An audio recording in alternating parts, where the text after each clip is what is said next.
কালীপুর দুইটা লাস্ট এক নম্বর ওয়ার্ড কালীপুর গ্রাম গন্ডগর ব্লকর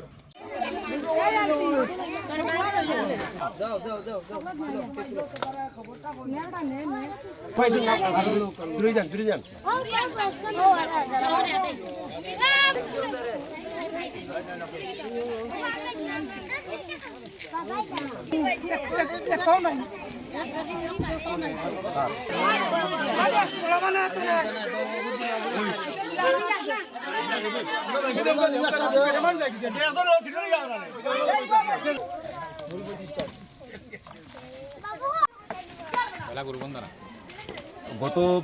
5 দিনের প্রবল বর্ষণে কৈলাসহর মহকুমার প্রতিটি গ্রাম প্লাবিত। সেই জায়গাতে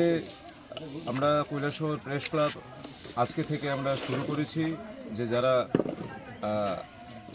বন্যা প্লাবিত মানুষরা রয়েছেন, যারা সরকারিভাবে হয়তো সাহায্য পেয়েছেন কিন্তু এটা তাদের কাছে পর্যাপ্ত নয়, সেই জায়গায় দাঁড়িয়ে আমরা কৈলাসহর প্রেস ক্লাব আজকে থেকে আমরা যারা আর্ত মানুষ রয়েছেন তাদেরকে আমরা সামান্য সহযোগিতা করার চেষ্টা করছি।